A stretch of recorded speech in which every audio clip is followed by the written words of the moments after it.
Yeah. So getting back to the final rule, what are some of the key points here? And I know we talked about them a bit on the 15-minute segment we had on the Hemp Show. What are some of the key points as far as takeaways and hurdles that the industry is going to have to face related to those? So what's the major, let's say, barriers that were different than the interim rule or prior to the interim rule that is really going to be tough on farmers and processors? I see the final rules overall, just taking a broad perspective here, not looking at some of the little issues, but as a broad issue, I think that the final rules from the USDA actually lifted some of the barriers, and made it a little bit easier. It's not what we want fully, obviously, but I think it did well to lift some of the barriers for things. There's still the biggest barrier that I see for cultivators, people who are trying to get into this, is and this is something that's not USDA related. It's more federal law. It's 2014, 2018 Farm Bill and Controlled Substances Act stuff. So it's the 0.3% rule. That's going to be a hurdle for anybody who's trying to cultivate hemp anyway.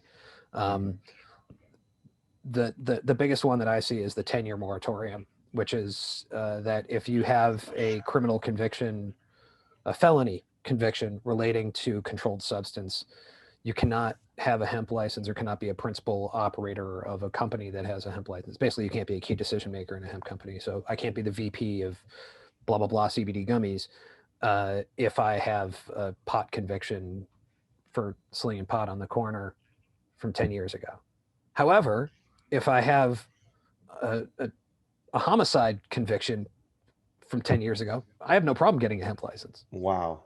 No Yep. way. That is absurd. Yep. I could have been indicted on criminal fraud. I could have RICO charges on me and I can get a hemp license. But if I slung a bag of weed or maybe had a bag of coke on me, like, again, a felony, this is not misdemeanor, but for a period of time, even less than a decade ago, any possession was a felony charge for certain things. So that's a significant barrier of entry, and it's one that I see negatively affecting a lot of the disenfranchised segments of the population in our country, and creates a significant barrier of entry on that level alone.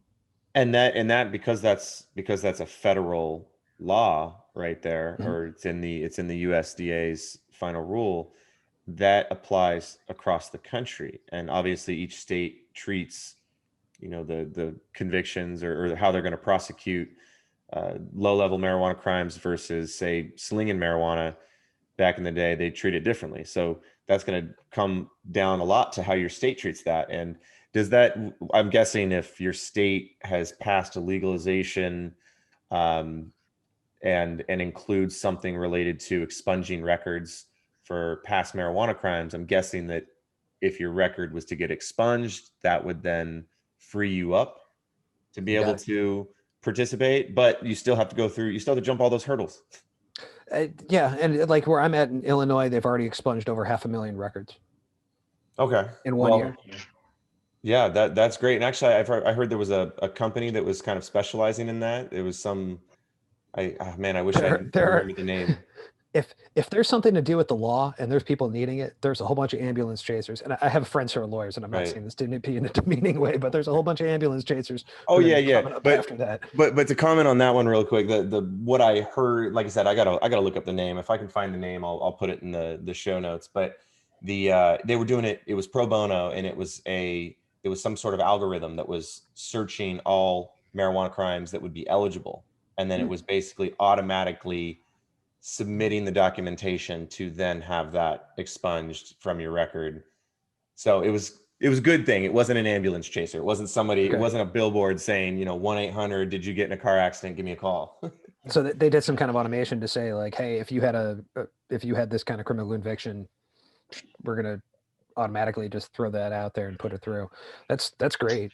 Right. They were applying it to the state records. So it wasn't like that's my understanding of it. Like I said, I need to find out what company was doing that and learn a little bit more about it. I'd love to see it. Yeah. I really applaud programs like that. I think social equity is a huge component to this on a lot of levels for any of these things. But anyway, that's the long and short answer to your question. I think those are the biggest barriers of entry. That honestly, as I've talked to a lot of people who've been in on the cultivation side of things and talk to consultants, people that we rely on for a lot of viable information. If you're looking to get started in the hemp industry, don't do it unless you've got 2 to 3 years worth of money to burn. Just don't. Yeah. If you've Yeah. I never mean, cultivated this plant before, get good advice from people who've done it before. Work with somebody who's done it before. Um, don't just throw this out into your field and think you can grow it like soybeans, because you can't. right. I have, I can completely agree. I mean, I made that mistake diving into the cannabis industry back in 2011 and 12, but it wasn't nearly as regulated then. But yeah, completely agree. Do your research first. And the best thing you can do is jump on with a company that knows what they're doing, an individual that's well financed, that knows what he or she's doing, and learn about it first before you put in that time, money, and effort. And in all reality, if you don't have 2 3 years of financing to go ahead and put behind your business, you're going to be pinching pennies the whole time, and you're never going to make headway. Yep. That's Yeah. yeah.